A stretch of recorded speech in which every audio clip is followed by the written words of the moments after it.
Welcome back to Inside Personal Growth. This is Greg Voisen, the host of Inside Personal Growth. And joining us today from the San Francisco Bay Area. What city are you actually in, Rusty? I'm in Redwood City, just north of Palo Redwood, Alto. Redwood City. Perfect. Is Rusty Gaillard. And Rusty has a new book that we're going to be talking about called Breaking the Code. This book can be obtained on Amazon. We'll have links to places for people to go get this. And it's Stop Looking for Answers and Start Enjoying Life. Well, Rusty, it's a pleasure having you on Inside Personal Growth. And it is one of those books that's an eye opener. I'm hoping for most people who go out and buy that or listen to this interview, because you kind of lay out your soul there. And I'm going to let the listeners know a little bit about you, and then we're going to get into your history as well, because it's important to the book. But he was a former worldwide director of finance at Apple. Rusty left his 25-year corporate career in 2019 to pursue a profession with more meaning and purpose. Over a decade of personal and professional development experience, Rusty is certified as a coach in 2018. He has a BSE from Princeton University and an MBA from Stanford. So for all of you listening, Rusty followed I don't know, he followed his way up the corporate ladder and he did all the right things. And that's what this book is about. So Rusty, let's start right off. Just speak with our listeners really briefly about your history and how you came to write Breaking the Code. And as you say it, this is for the fellow A students who did all the right things in life. I have a son who's at Adobe, and he's the head of new design engineering, and he did all the right things, magna cum laude, and he was valedictorian, and married now with 2 kids, all that. And Sean, if you're listening to this podcast, I'm not saying it's a bad thing. I'm just saying that he definitely was the A student who followed all of the right paths. You took a turn, and I'd like for you to kind of tell that story, not from your intelligence, you're an extremely bright man. But some of the people at Apple thought you were freaking crazy when you quit, and others really wanted to know more about what does a transformational coach do? Yeah. Well, first of all, Greg, thank you so much for having me here. It's a real pleasure to have this conversation with you. I was raised in a family where there was a lot of value placed on success and doing well. So I grew up with that mentality of being as assertive as I can, being as successful as I can, getting the best grades that I can, and aiming for success in my career. My dad was very successful in his career, and so that was the model that I grew up around. And it really became ingrained in me. So I went to the best schools I could get into, and I got into some great schools. I did well in school. I got my first jobs. I got promotions, all of that. And I ended up very much like you just described your son, right? It's like I had got the house, I got married, I had the kids, I had a great job. I was stable in my job. I worked at an amazing company. I was working at Apple. And I didn't really see any further boxes to check. It's like, well, I've kind of checked all the boxes I thought I would check in my life, but now what do I do? So I came to this place where I was looking ahead and saying, I don't want to spend the next 15 years of my life basically doing the same thing, kind of on autopilot or on repeat, just repeating the same thing day in, day out, week in, week out, year in, year out. And so that idea of waiting for retirement just sunk my heart, really. I couldn't imagine that. But I had no idea what else to do.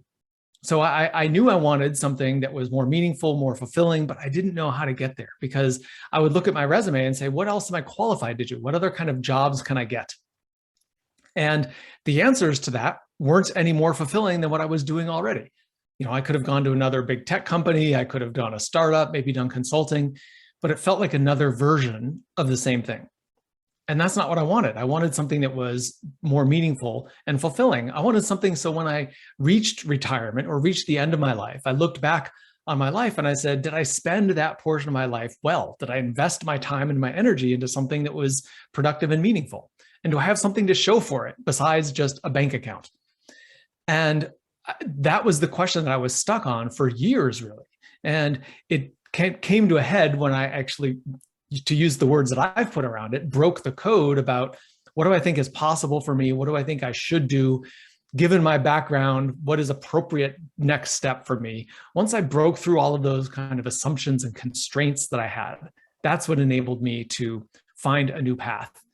And I just feel so compelled, having been down that path. I know how tiring it is and how at some point it can feel empty to check all the boxes, to go for the A all the time, to really do your best, but then find yourself, to what end? Asking that.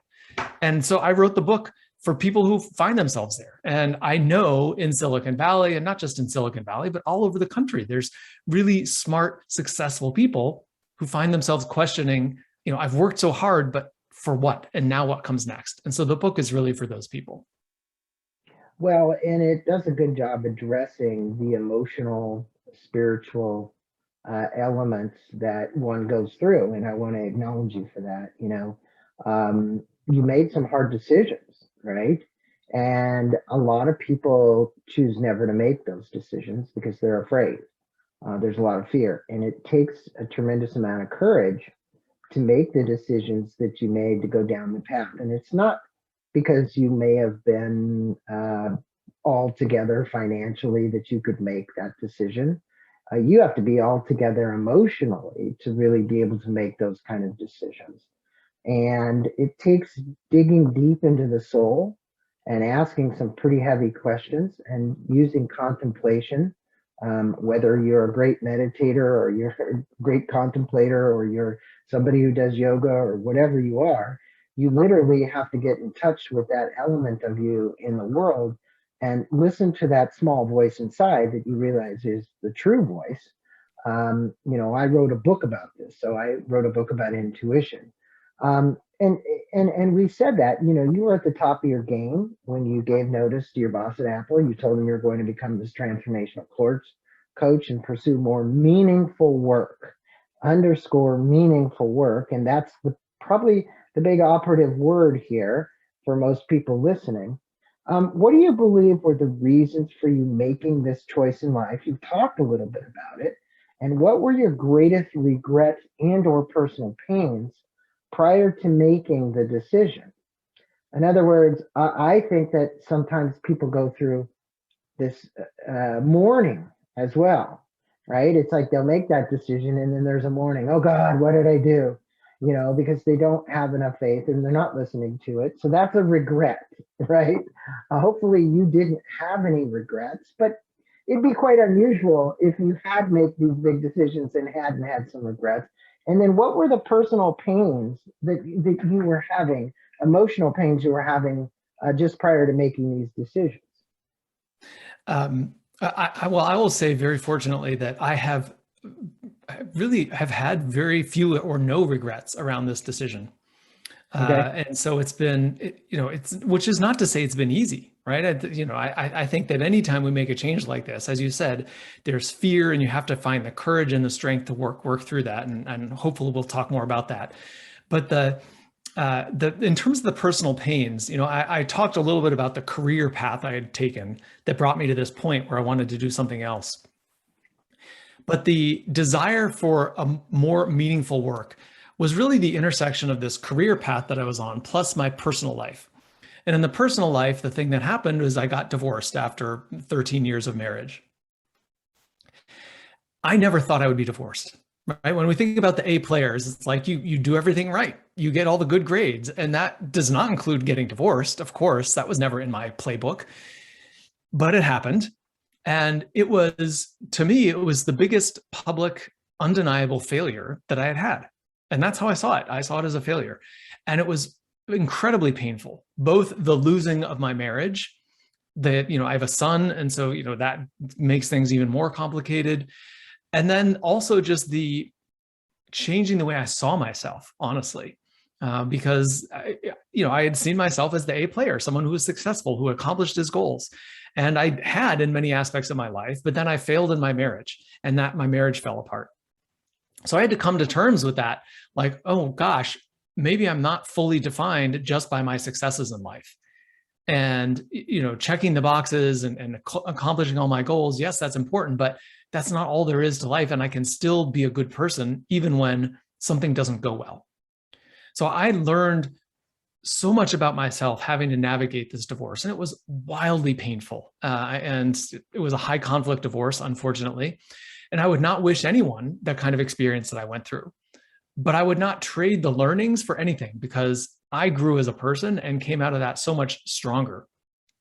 So it was the confluence of these things, of getting divorced and finding myself in a job where I was looking ahead saying, I don't see what's next for me. And I'm just waiting it out. And I don't want to wait for 15 years for the next thing. So it was the confluence of those things. And it was the pain of the divorce plus the new knowledge that I can make it through something difficult. So it was that plus the dissatisfaction of waiting at work that really came together and created the opportunity to make a change. Well, it's interesting because during this last year with COVID, I don't think I told you this, but I lost two good friends, not to COVID, and I lost two brothers. There were only four of us, so there's two left. And what happens to you is looking at finitude, which we're going to talk a little bit about because you lost your father. You get in contemplation, or at least understanding that we have a finite amount of time here on the planet, that we want to make an impact. This is partially the reason why I do the show, is to help people understand better from other people like yourself. And I get to be the catalyst to make that happen. And that's part of my contribution. My other contribution is a lot of charitable work. But the point that I'm trying to make is someplace people have to find more significant meaning than just earning a buck. Okay. And it takes reflection. And if you were going to break the code, you need to be able to answer questions about taking, I call it the high road, with an affirmation of belief that we can make it if we want to make a career transition, as you did. In other words, it's challenging. You said you went through your challenges. What advice do you have for somebody who probably is afraid to break the code? I'd say there's more people out there probably listening that are afraid to break the code than the ones that would actually break the code. Absolutely. You're 100% right. The number of people who are willing to actually step forward and claim their right to a life that is better than the one that they're living now is small. It's whatever, it's 2%, 5%, 7%, but it's in the single digits percentage of people who are willing to do that. And it's fear. Fear is a huge barrier to people. But the thing I think that's so interesting about fear is many people say, well, I'll move forward once I don't feel so afraid. But that's really not the way it works. Courage is not the absence of fear. People think, courage is, well, I'm strong and I'm capable, and so I don't feel afraid anymore. But that's not what courage is. Courage is the willingness to move forward in the face of fear while feeling it. And my example of that is leaving Apple, 25 years in the corporate world. I'd invested in an MBA, and this was how I saw myself. This was so much of my identity.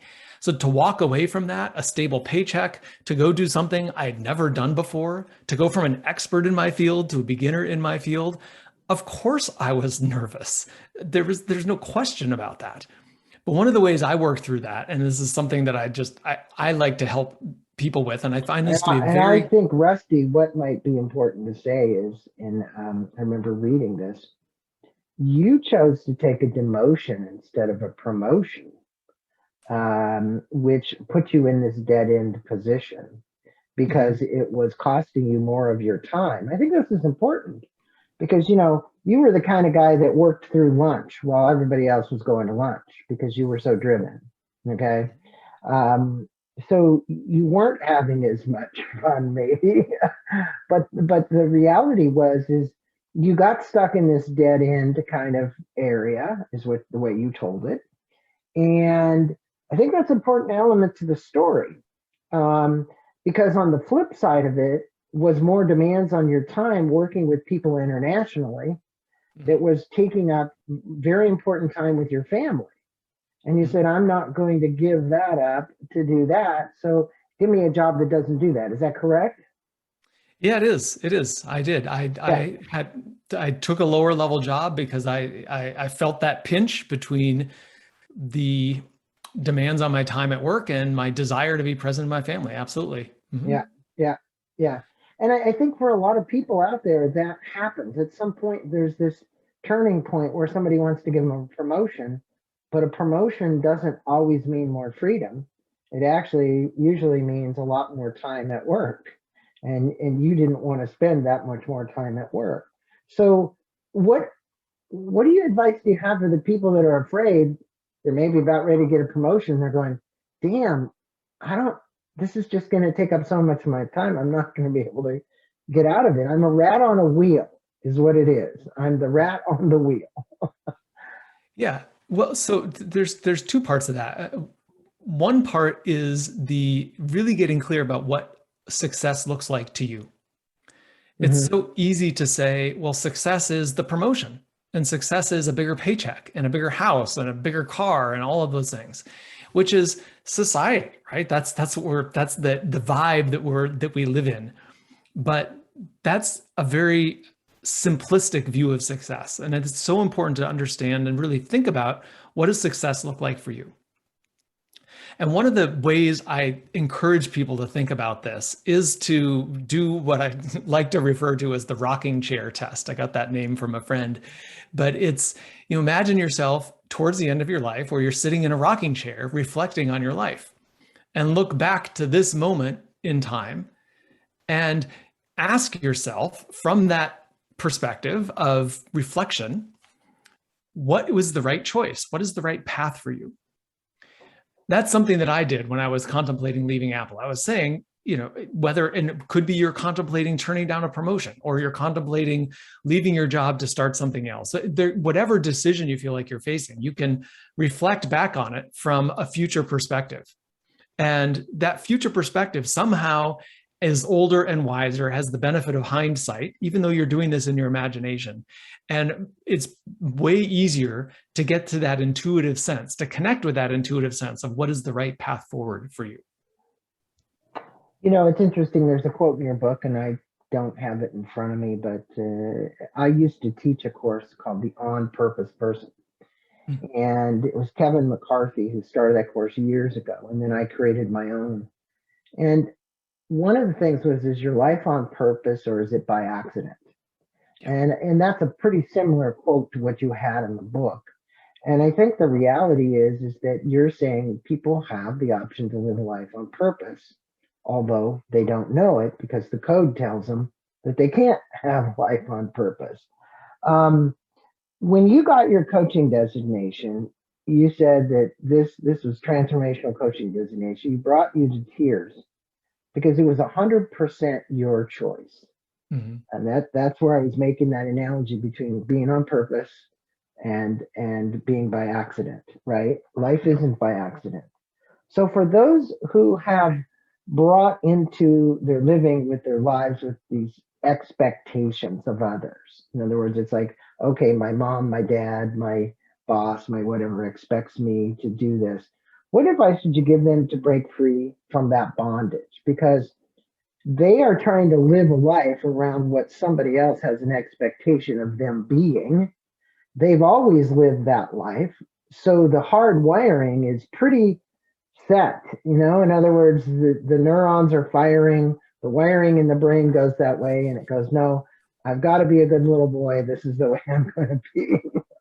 Yeah. And that's challenging wiring to break bondage from. And I do believe there's a lot of people out there in a ton of pain. Speak from your experience. Yeah.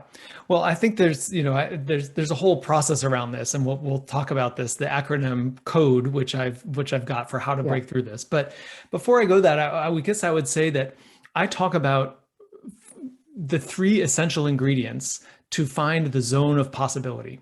And the zone of possibility is where you can connect with your internal sense of what's not only possible for you, but what you would love to have in your life. So it's how do you break away from that programming of what other people want or expect of you? And there's three elements to the zone of possibility. The first one is quiet. And quiet is important because you've talked about meditation, Greg, and but there's many ways to find quiet in your life. It could be Yeah. gardening if you like gardening, or going for a walk. I mean, there's no one answer, but it's finding a place where you can separate yourself from everything that's coming at you. And that might be expectations of other people, but it can also be text messages and email and social media and all the things that come bombard us all the time. So you need to quiet as a way of getting away from that so you can tune internally and listen to what's coming from you. So that's the first piece. The second piece is to listen to your heart. A lot of smart A players over index on their intelligence, and you can't think your way to an answer to what would you really love to be doing? How would you love to upgrade your life? What does success look like to you? That's not an Mhm. analytical question any more than it is when you go to a restaurant and they ask you, what would you like to eat? You don't analyze the menu to come up with an answer. You say, what do I feel like? What sounds good to me? And that's listening to your heart and your gut. So that's the second essential element to breaking free of what other people want and finding it in yourself. And the third essential element is courage, because you have to be willing to listen to what you hear. It's so easy to get an idea that pops up and immediately bat it away and say, oh no, that's impossible for me. I could never do that. Or, that's out of bounds. And we might ignore those things consciously, and we might even ignore them subconsciously in this way that's like we don't even allow those possibilities to surface.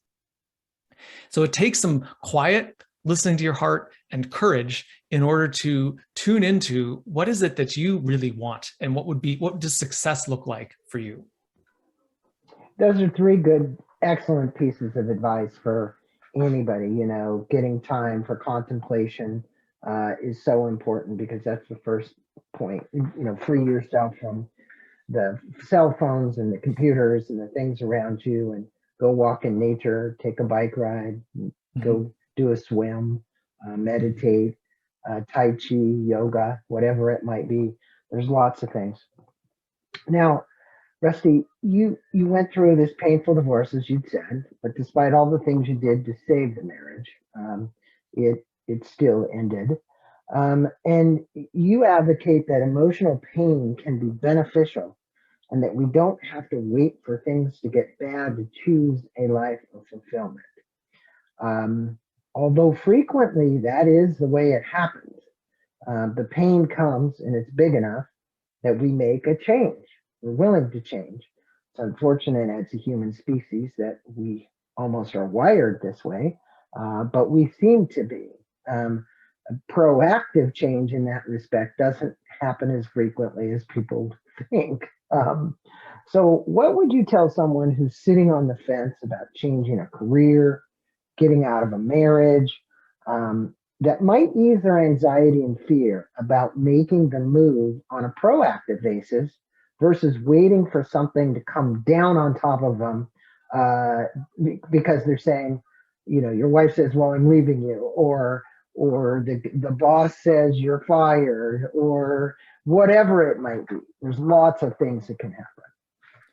Yeah, I think oftentimes we are pushed into this when things get uncomfortable enough.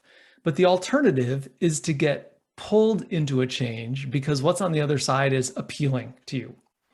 And if that resonance and that appeal is strong enough, it's there's enough pull that you're willing to move through the resistance, because we all have resistance to change. That's just part of it. That's normal. That's part of it.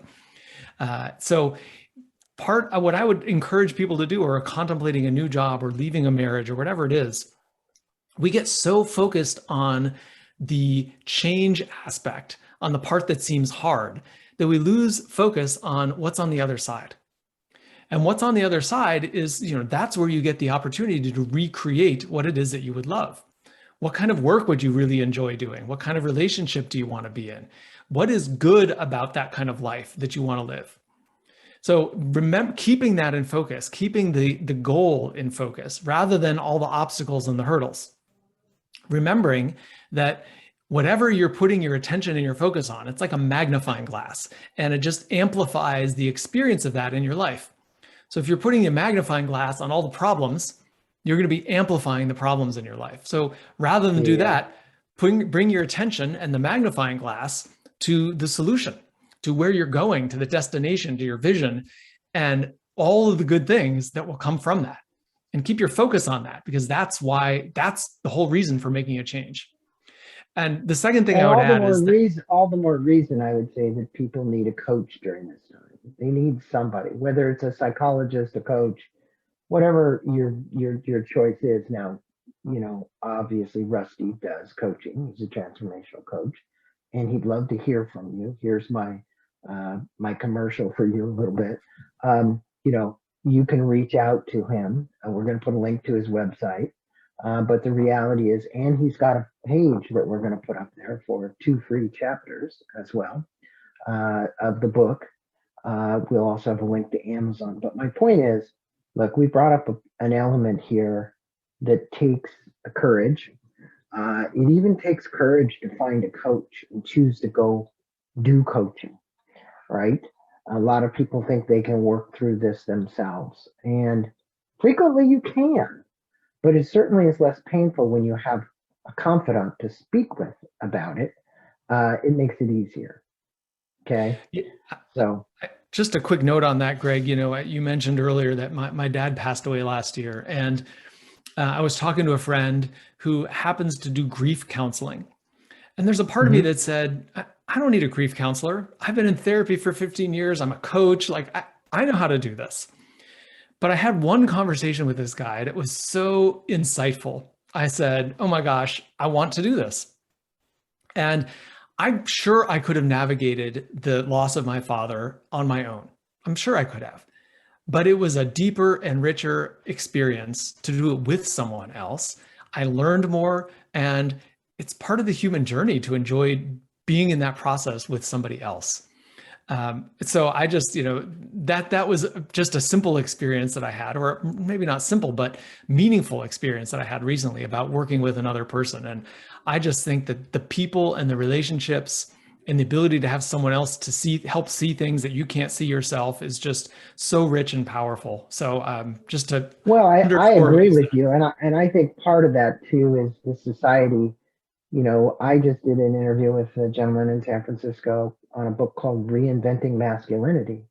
And I think as males, we have this society has, tagged us to act in a certain way and be in a certain way. And you really have to be a compassionate male individual to understand this side of it. And I think that's part of what's missing, because we grew up not to be so compassionate and understanding, but to be driven. And I would say that's much of the masculine population. Okay. So again, I'd say awaken all the males who are listening, awaken, go back and listen to that podcast that I did with Ed on reimagining or reinventing your masculinity. It was a fascinating interview. So yeah. And so you were about to say, you had 2 fingers up when I interrupted you. Do you remember? Yes, I do. I wanted to say the other thing about change and fear is that the anticipation of making a change in your life is usually way harder than actually making the change. Almost everybody I talk to after they've made a significant step forward in their life looks back and they say, oh my gosh, that was not nearly as hard as I thought it was going to be. So right. I want for all the listeners out there who have something in their life that they want to do, whether it's reaching out to a coach, making a change in your career, in a relationship, whatever it is, the thought about it is always harder than the reality of it. So just remember that. Agreed. It's like the journey you have to take through it, not around it. You really have to live it and feel it. And you state that we all have a code that we live by. I'd agree that it's not abstract, it's not esoteric, that it is biological. I'd agree. Can you tell us more about the code and how to break free um, from it if we are highly dissatisfied? We're just Yeah. dissatisfied with a lot of things. And you know, I've said this in a few times. I think it's not your aptitude that determines your altitude, it's your attitude. And I think that, you know, when you walk around with just a pissed off attitude and anger, you're really in trouble. And so, how do we break this code if we're dissatisfied? Yeah. Well, I talk about the code being biological because when you just biologically, the way your brain works, you can't think through every decision that you make. It's just impossible. Like your brain doesn't have that kind of processing capability.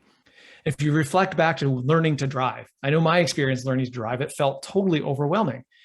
The steering, the gas, the brake, the traffic around me, the turn signals, which I was still remembering it's up, right, or left. And, it's all of these little things.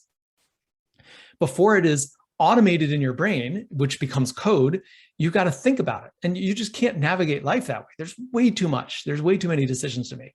So many of your habits become, and your beliefs become automated.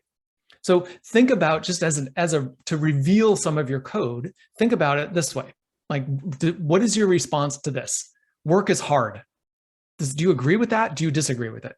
Or you have to put on your game face when you go to work. You can't be your normal relaxed self. Do you agree or disagree? Like your response to those reveals your code. So you want to just know, first of all, that you have this code. Now, in terms of how do you break the code, Greg, you were asking, if you have a lot of dissatisfaction in your life, what that sounds like to me is you're in a fair amount of discomfort, and the more discomfort you're in, the easier it's going to be to break the code. But as I said earlier, and we talked about, you don't have to be in that much discomfort to break the code, as long as the appeal of what's on the other side is strong enough, and if that pulls you forward. So the way to break the code is to recognize that it exists, first of all. And secondly, is to create a vision or a design of your life that is appealing enough to you that you're willing to step forward and move through the discomfort of change in order to accomplish it. And in doing that, you will be breaking the code, your old patterns and beliefs about what's possible and how you walk through life, so that you can move forward and accomplish this goal. So you really get two birds with one stone. By taking those actions, not only do you break the code and start to reprogram your habits and your beliefs, but you also start to move forward and accomplish this thing in your life that's important to you. Yeah, it's so simple to say, a little more difficult to do. I use this game analogy. Early in my career, a gentleman by the name of Larry Wilson of Wilson Learning used to play games with people in corporate America. And the game was, there'd be this big pad on the ground and there would be money. And he used money. And I thought it's really a good idea. And the clock would be ticking. But if the team actually stepped on the landmine, what would happen is they had to go back and figure out the maze to get through before the clock would stop and they'd lose the money. It was the teams that were willing to step on the landmines, okay, meaning have the pains, that actually always won the game, because they figured out the pathway so that the clock stopped before all the money ran down. It was the teams that were sitting there trying to figure it out mentally and plot every little thing and everything that lost the game, right? And he was saying you have to, in the example here, is you have to be willing to make mistakes. And I think that's part of it. You can't be afraid of the mistakes that you'd be willing to make. And that was my point of the story. We're all going to make mistakes. We're all going to have learning lessons, not failures. I call them learning lessons. So get the learning lessons out of the way so that you can use those for your strength. Now, you were this really intelligent guy at school. You excelled at school. You always got the A's. You did everything right. as we've said. And at your expense, you ended up unhappy, unfulfilled, not all the time, but let's just say ultimately that's where you got to. Speak with the listeners, if you would, about following your heart, which you have a bit, to a life of joy, freedom, and meaning in work and life, not just in work.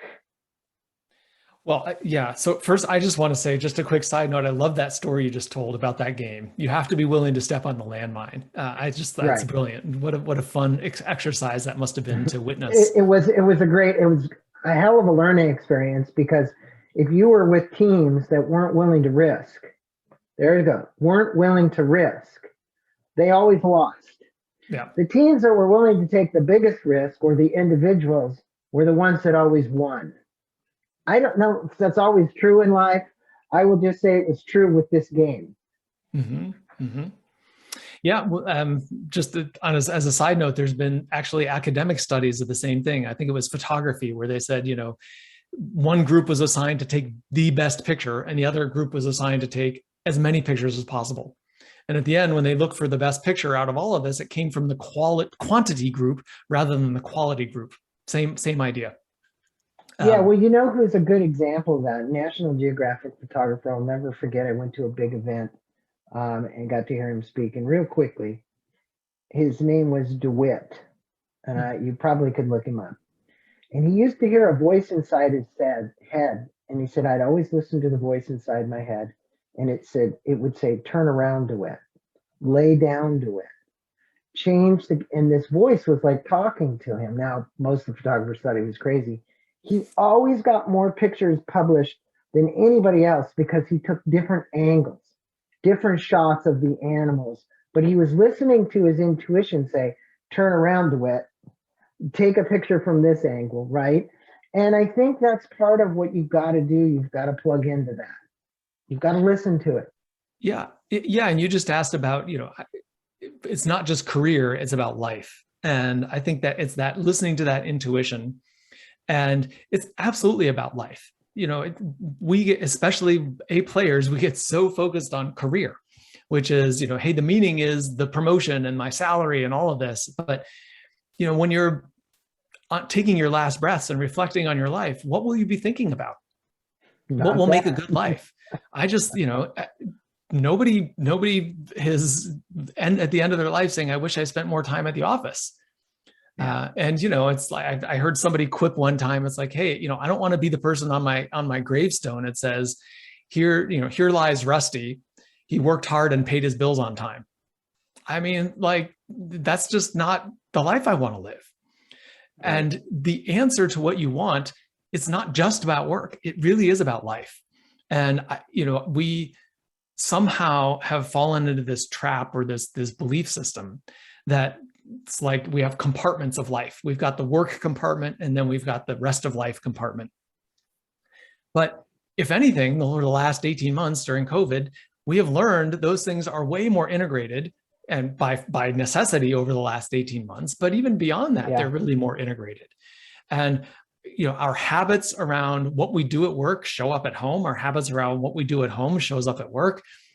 It's really about crafting a holistic version of your life, so that you enjoy the work you do, you enjoy your family, you've got free time, you're healthy, you've got good relationships. All of these things matter. There's no one thing that makes up a good life. It's the combination of all of these things.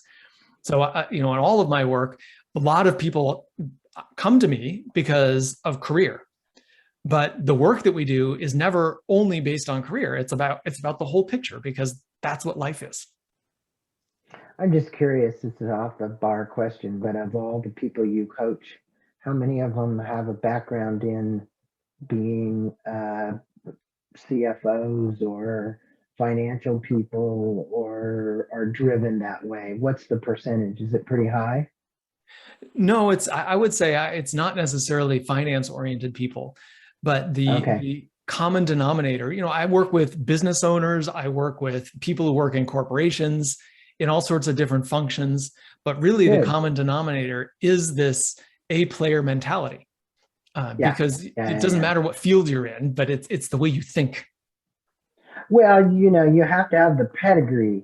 When you get into Silicon Valley, which we'll talk about your website here, Dream Builders, it is, the pedigree has been important in the past. I don't know if it's as much anymore, but it certainly has been. Now, Rusty, you've taken this path spiritually. I can say this personally. I was with the First Church of Religious Science. I became a practitioner. I'm now a devotee of Self-Realization Fellowship.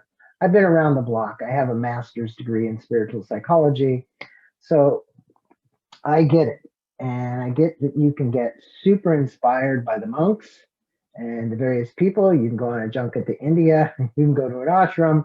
You can take any direction. But you attended the talk given at Unity Church, which used to be one of the churches that I went to in Palo Alto. And the speaker was Felicia Sierra. How do you say her last name? Circe. Felicia Circe. And she was speaking about the ultimate life now. Okay. What was it that she said in the short 20-minute presentation that I'm sure you can remember it vividly, because I can remember listening to Terry Cole Whitaker during religious science things that really changed your life forever? Because it seemed like it was a pretty pivotal point for you. It was a pivotal point. It was where I got the inspiration and the idea to become a coach. It was inside of that, inside of that 20-minute talk.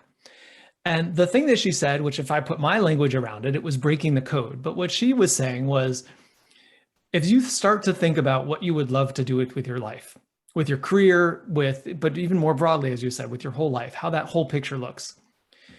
Imagine for a moment that you could not worry about what other people would think about it.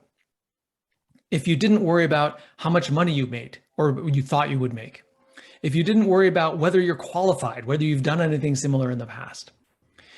If you didn't worry about what your friends and family would say about it. If you put all of those things aside and you just ask yourself, what is it that you would love to be doing? What would make you happy? What would bring you joy in your life? How would you start to describe your life? And that it was the breaking through all of those assumptions that I had about the kind of work I should do and what was expected of me. It was breaking through all of that. It was breaking the code, again, to use my words around it, that allowed me to come up with this idea of, wow, I want to talk to people about life and what matters in life. And that became the seed which led me down this path of becoming a coach. Well, I can say, Rusty, that I'm glad you did, because it would have been a waste of a beautiful soul who you are to have sat behind a desk at Apple for the rest of your career until you became old, doing financial work. God bless them. I have all Apple products, and I'm a Apple geek. But that's not the point. The point is that, that could have been cool. You could have put that on your gravestone, Rusty, very faithful employee at Apple and helped make this a very successful company. But instead, you'd like to make other people's lives happy and healthy and meaningful. And I just want to acknowledge you for that. Thank you. Now, you speak about your experience at your son's birth and at your father's death. And I thought this was pretty telling. And you stated that you felt life beginning or life ending, as in your father's case, right in front of you. Okay. And I have to admit, I've been in both of those circumstances many times as well. Speak with the listeners about the creative energy that fuels our very existence, because this is getting now to some pretty spiritual stuff. It's getting down to the essence of who Rusty is becoming and will continue to become. Because now you're talking at a depth that I think not only do I love, but my listeners will. Yeah. So if for anyone who's been at one of those events, either a birth or a death, my experience is it feels miraculous. And it just feels like there's an entering of the life force or an exiting of the life force from a human being. And it really does feel like a spiritual moment. And, when I think about the gift that we have of life, it's easy to feel that at the beginning or the end of the life's journey, but we have it every day.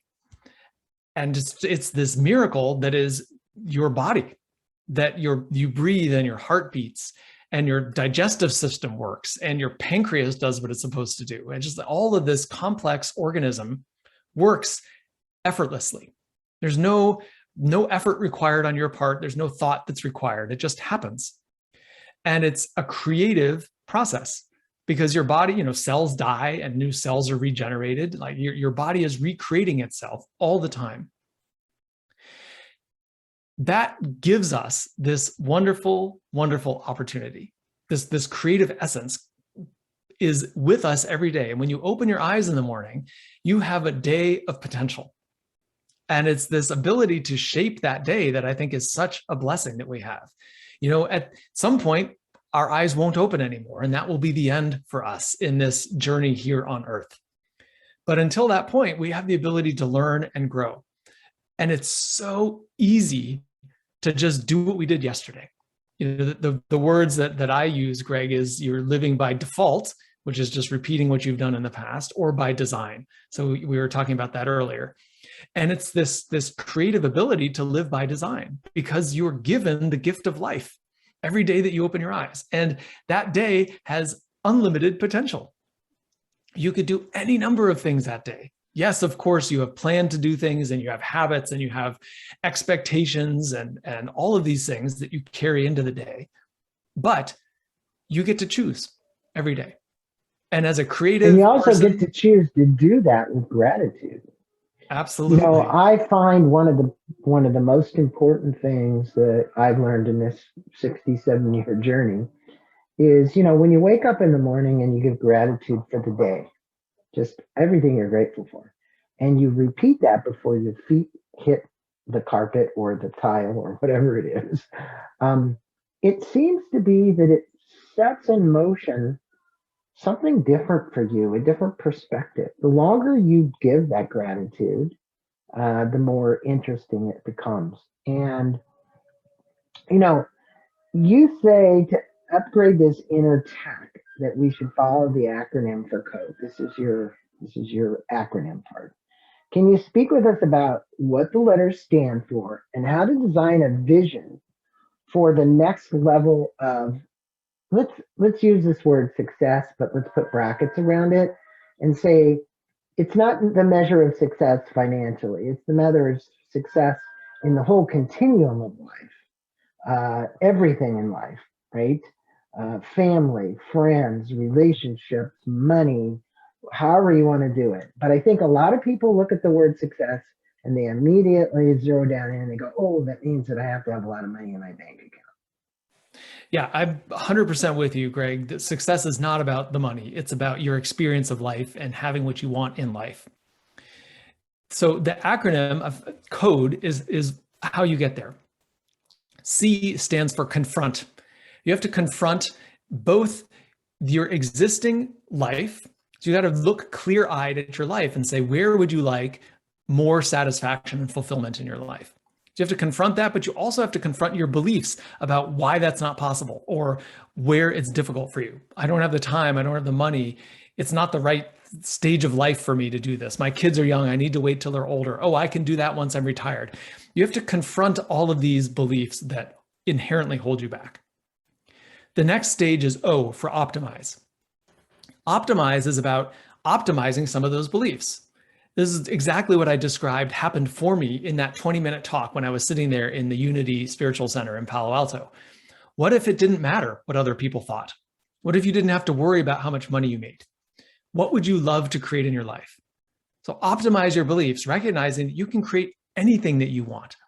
And if you believe, then you embrace that belief that you can create anything you want and put pause on all of the limiting thoughts, then that creates the opportunity to go to the next phase, which is D for design. Now you get to design a life. Design a life that you would love to have. And I tell people, if you think about a satisfaction scale, most people, maybe you're at a 6 or 7 on the satisfaction scale. And I said, well, turn up the dial. Most people will turn it up to an 8 because I think I could maybe accomplish an 8.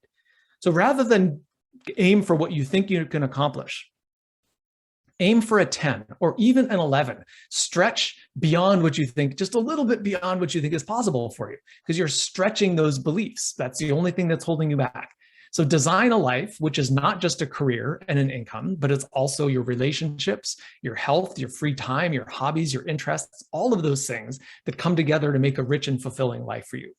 Design that. That's the D phase. And then you go to E, which is execute.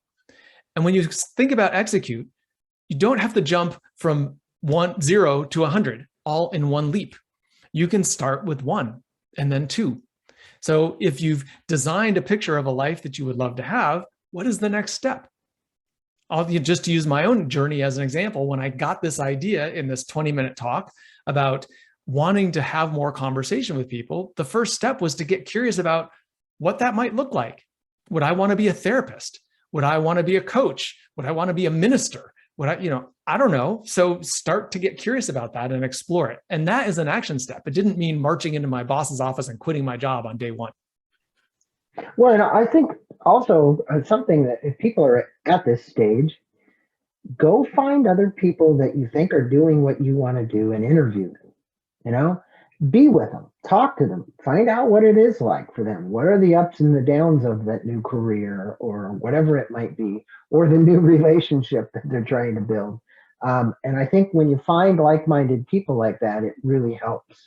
And it gives you some context for making that change. Yeah, I was just going to add on to that. I talk about 3 essential elements to making these kinds of changes. One is stimulation, and hopefully that's what you're getting in this conversation. You're getting new ideas and getting creativity. The second is structure. You need some structure on how to navigate this kind of change. And the third is support. And that's what you were just talking about, Greg, is you need to have those people in your life who support you in this journey. You really need all 3 of those if you're going to be successful in making this kind of change or transition. Well, I think, it's like a lot of people, we've had Napoleon Hill, Foundation Director Don Green on the show a zillion times. And, the mastermind groups were things that were made back in the 1920s. And, people today think, oh, that's new. Well, there's nothing new about a mastermind group, but you were sharing experiences with one another. That's what you were doing. And not just about your business, about your life. And that's what people don't get, that unfortunately there aren't as many of those groups around anymore. There should be. Now, Rusty, you cover a lot of material in this book. And for my listeners, here is the book again, Breaking the Code. The website for Rusty is SV, and that stands for Silicon Valley, right? And it's dreambuilders.com, svdreambuilders.com. There you can go and learn more about Rusty. You can learn more about the book. We're also he's giving a separate link for us, for all of my listeners, everybody out there, to actually be able to download a couple of chapters of this book. But do contact Rusty. I think this would be well worth your while. As they say in the business, you don't always find people where it's like the real deal. And I would say Rusty he's bearing his soul. He's gone to the effort and work to do this. So please take the time to do that. Rusty, you cover a lot of material, as I said. What are the 3 elements of your book you'd leave the listeners with that could have an immediate, and I'm going to underline the word immediate, positive impact on their lives? Because if there is anything about a podcast, it's like, hey, I've listened to you guys now for almost 50 something minutes.